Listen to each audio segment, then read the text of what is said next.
get their presence. I don't want to. So I don't see them present. So I think that we will start.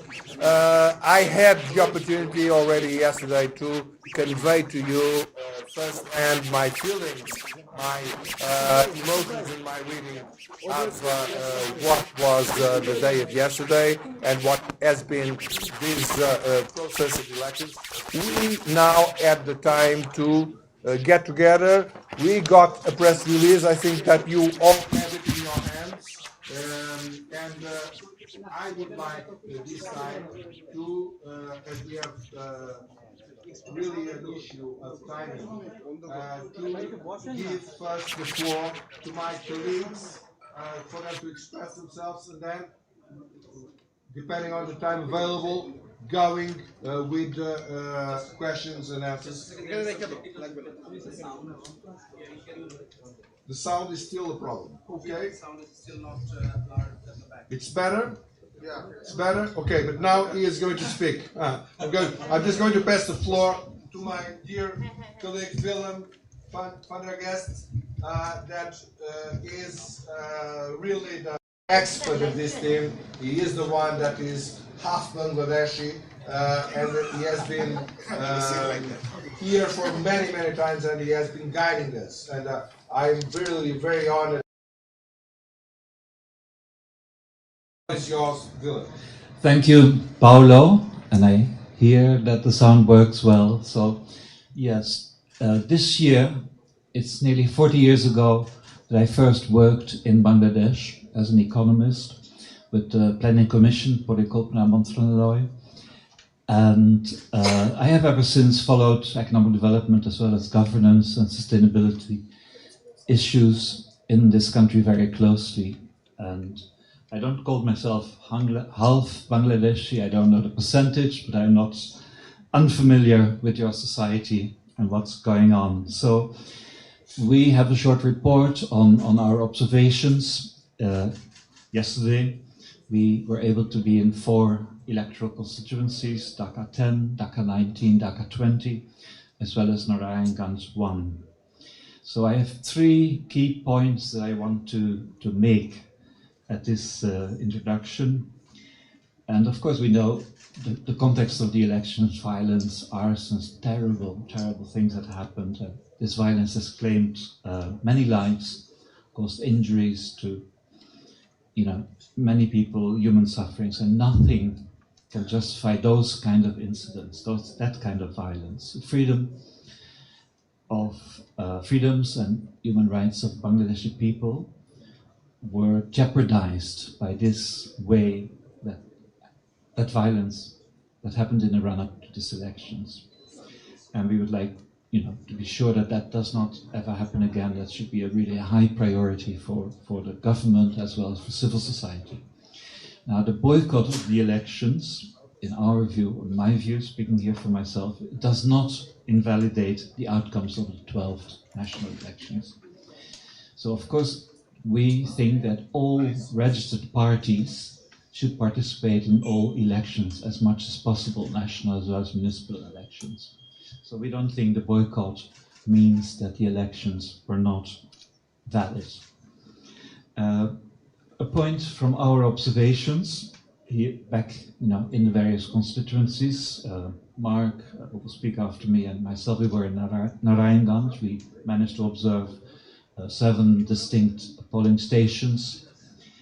So we think that the voting procedures that we have seen, including personal identification, confidentiality, secrecy of ballots, access for people, even with limited mobility, etc., access for scope for voting for women, but also transgender, it was very impressive. We were deeply impressed. We noted, we were present at the counting of the ballots in one particular polling station, and we think that was all done in a very transparent, rigorous, and trustworthy way. So that's an important message. The run-up to the elections were very flawed. There was a boycott, but it doesn't mean that the outcomes are not invalid. And what we observed firsthand yesterday at these constituencies, at these polling stations. We were very impressed with how that was managed, how that was conducted. So we also thank the presiding officers of these stations that they were working very hard, very seriously with their teams. We kind of congratulate them for their endurance. And of course, Ministry of Foreign Affairs, we thank them for their logistical assistance. It would have been great had we been able to visit more constituencies, but security considerations made that very difficult. And we thank Secular Citizens Bangladesh for supporting our mission here. Thank you, and over to my colleague Mark Jackson, Professor Mark Jackson. Hello. I'd like to speak to some of the points that Willem has raised in a different sense. And the sense comes from the fact that I'm an academic and I teach and work in the areas of cultural and political geography, including of South Asia, and also from theoretical contexts. And I witnessed yesterday, I'd like to speak to a few things that I witnessed yesterday as part of my observations that color and tenor how we wrote our initial observations. I saw some moving and inspiring scenes as part of our observations in the polling stations, fully aware that my observations were made within a context where when I woke up in the morning, my head was filled with scenes of a burning train. They were filled with the scenes of a burning train with the body of a person hanging out of one of the windows.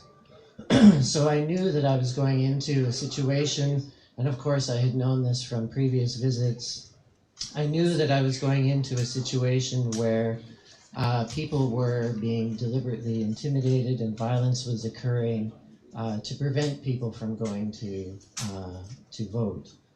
But one of the things that deeply impressed me about the process and about people's participation within the vote was their commitment and trust to an ideal of democracy. And I saw many women, in some of our polling stations, more women than men participating in the election. I saw people carrying old and elderly up the stairs. I saw disabled people being helped by police. And I saw people participating in a sense of trust with a process that they had committed themselves to, and they had committed their interest to, in a form of, from forms of life whose precarity I cannot appreciate. The people who were participating were committing themselves to an electoral process with a sense of trust and a sense of worthiness that was reflected at the end of the day when we witnessed a counting of the ballots that I found actually very moving, where people spread out a cloth on the floor, emptied the ballot boxes, sat in a circle of cooperation amongst difference, because there were different parties, different observers sitting beside the circle, and within a circle of trust around building a democracy. And what it reinforced to me when I woke this morning was feeling that democracy is not built from the top down. Democracy is built from the participation of everyday people sitting in a circle of difference, and participating with a sense of trust around a process that we witnessed yesterday in our observations in our polling stations as transparent, and as one that the local people had committed to with faith and in good honor, and in one where everybody was encouraged to participate. And I found that actually deeply moving, and something that I think many democracies around the world, including my own, could learn from. I was born in Canada, but I work in the United Kingdom at a university there. And I think we could learn something from this local participation of trust and honor and commitment that the local people in their polling station had provided not only to the system, but to each other in a system of democratic participation. And I think actually perhaps political parties could learn something from those people sitting in a relationship of trust, counting the ballots in the polling stations, and learn that democracy, I think, comes from a participation from the grassroots up, rather than being organized and engineered from the top down, because we see that when it's organized and engineered from the top down, forms of political and economic interest actually intervene, and the local people can show that top-down system some forms of honor and integrity that I saw as present yesterday in the polling stations. And so those were just my thoughts that contextualize some of what we had written here about the importance of nonviolence, the importance of participation, and actually to recognize our observations yesterday within a process that we felt was inspiring in many fashions, and we've noted those fashions in our statement. So I'll leave it there.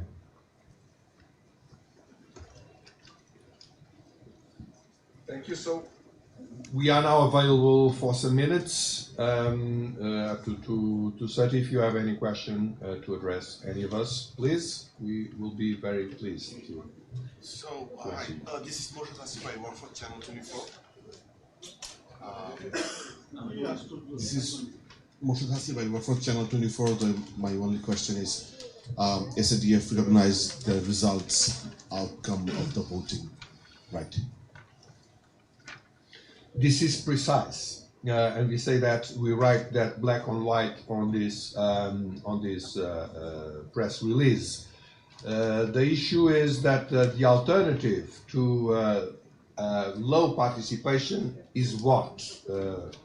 Well, there is dictatorship, and so this, of course, is. We recognize this low turnout does not invalidate. And of course, there was this boycott and this low turnout is the negative side of it. But we would like to emphasize what we saw. We were in 4 districts. I was in Dhaka 9 and 10. I saw, 19 and 20. I was I was getting 10 back for some reason. 19 and 20. I saw 3 polling stations, observed 3 polling stations in Dhaka 19 and 6 polling stations in Dhaka 20. I had the opportunity of seeing opening and closing.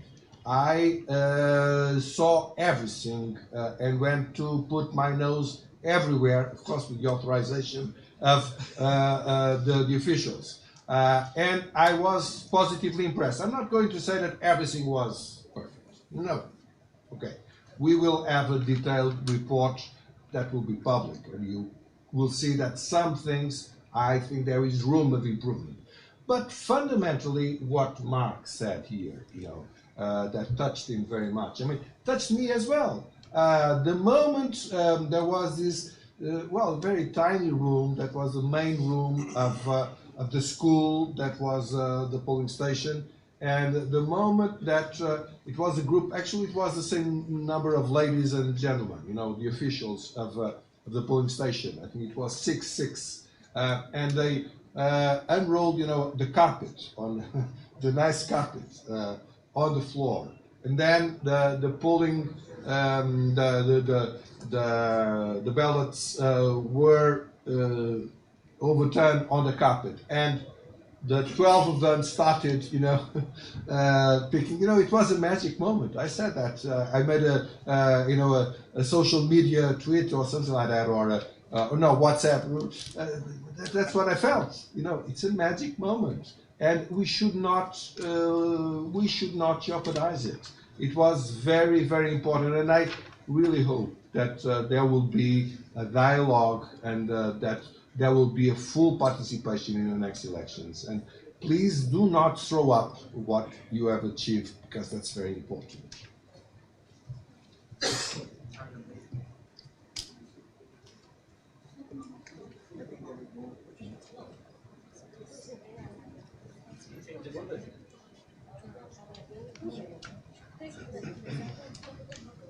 Hi, this is Arun from RTV.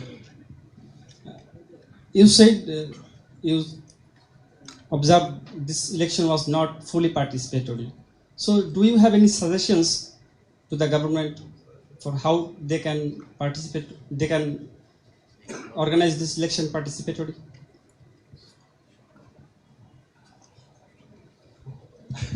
Well, you see, I think everybody has to be part of the process of that. You know, the dialogue.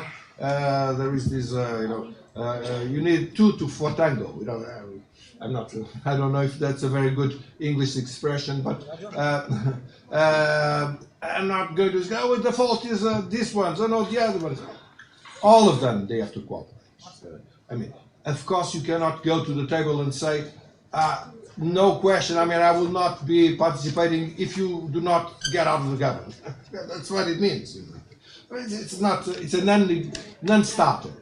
So there must be flexibility. And especially, I mean, you must come in, you know, because there are things that perhaps the political parties themselves they will not consider a priority, but I think they are a priority, and you should press. For instance, one of the things that I think has to be improved is the presence of the political parties close to the polling stations.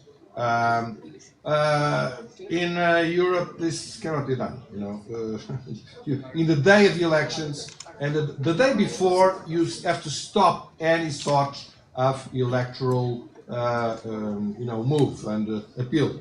And in this day, this has to be complete. The parties should be, of course, observing, and they were there observing, as a matter of fact. And there were protocols given to the parties that on the closing session as necessary, but they should not be around. And there should not be people yelling at the gate. It happened once. In the 9 times I saw, and apparently it did not happen in the other polls, but once there were people shouting for one of the candidates, you know, against, you know, getting together against another. Not good, you know, you see.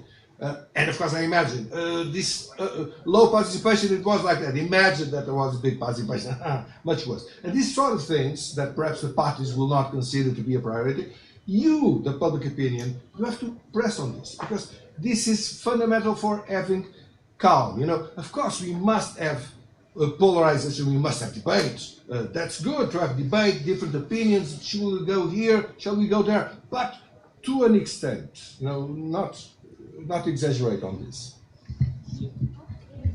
Yes, this polarization in society along political lines is really toxic, right? And it's very deep. I've observed it for decades now. When I first worked here, it was a martial law. Then, of course, the two parties emerged, and subsequently both won the elections a few times, BNP, and now for the 5th time, AL. But the underlying polarization is very toxic. It goes back to, you know, the history of the country and assassinations, political assassinations. So it has to be overcome. But at a more practical point, we say that parties who are registered should really come to the elections. They should put forward their candidates. They should put forward their ideas, engage and offer solutions for this toxic polarization, this division across society, which runs very deep. And it's really very unfortunate because, you know, when in 71 I was, of course, only a kid, but we always thought that, you know, all Bangladeshis were the same. All of them wanted their own freedoms. All of them wanted independence of the country. They fought for it very badly, very deeply. Millions of lives were lost. And now we see a society that is so deeply polarized that people can't even talk to each other anymore within families over the politics. That is very, very worrying to me. And as I support what Paulo said, that, you know, it's not only, the parties will probably not solve this, it has to be civil society and the people that will solve this. Thank you. So you say in the next election you want to see that all parties will come to the election. Do you think that this time BNP has missed the train or missed the chance? Um, yeah, so we say, you know, in a democracy, parties should come to the election. Boycott, you can. It's not a game where you win by not playing. No, it is a game where you have to play in order to win. And BNP or whichever other party, they should, you know, put themselves forward. The you know, the political landscape can be also improved. I know that one of the grassroots BNP, as it's called, the Trinamool BNP, it took about 9 years before they were registered. No, sorry, not 9 years. From 2015 to 2013, 8 years with successive attempts in the courts before they could register, before it was accepted that they had all the trappings of a political party in terms of their associations, articles of associations, their members, etc. So I really regret that. That is not the way. I mean, the electioneering should be free in itself, as participatory as possible. And those associations and groups and organizations that meet the criteria for being a political party, they should be allowed to run. And I very much hope that that will happen the next time. From the back, this is Mustafiz from New Age. If we see the statistics, we see that this time only 40% voters cast their vote, but the figure in 2018 was more than 80%. Don't you think a vast majority of the voters abstained from voting? Does it give any message to the political system or the electoral process?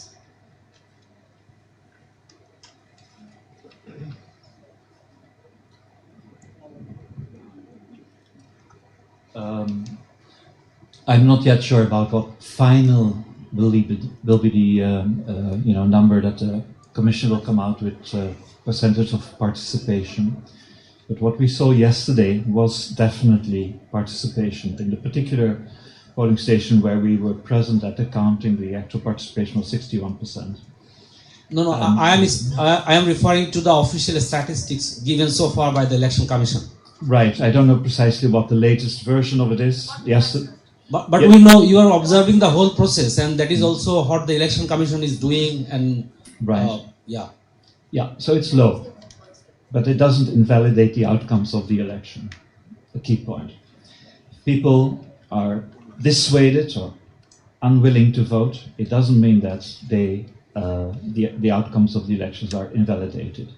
The legitimacy of an election with a small electorate is, of course, questionable.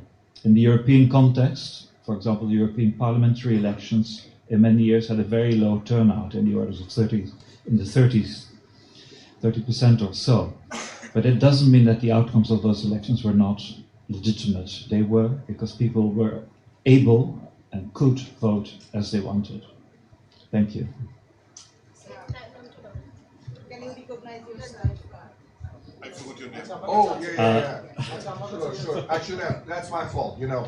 So, okay, so starting perhaps here. Mark Jackson. Mark Jackson is a professor at Bristol University. As he said, he is a Canadian born. He's a British, I'm not sure, he's a British citizen. He lives in Britain anyway. And he is independent from SADF but accepted to integrate our team and fully participated in our work. The team had there are two other members that already flew to Portugal, belonging to SADF, and that's why they are not present. And secondly, and most important, is really Willem. Willem van der Gest. I'm sorry if I'm mispronouncing your name. It's pretty good by standards, By yes. the Brussels standards. Okay. Well, Willem. Actually, William with an E. the real name is, the Latin expression is much more complicated. Willem is already a compromise. Willem, it's W-I-L-L-E-M. No, that's English. It's not English. It's Dutch.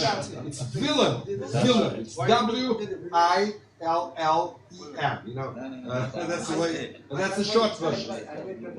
And Willem, funny guest. I mean, we know each other since he was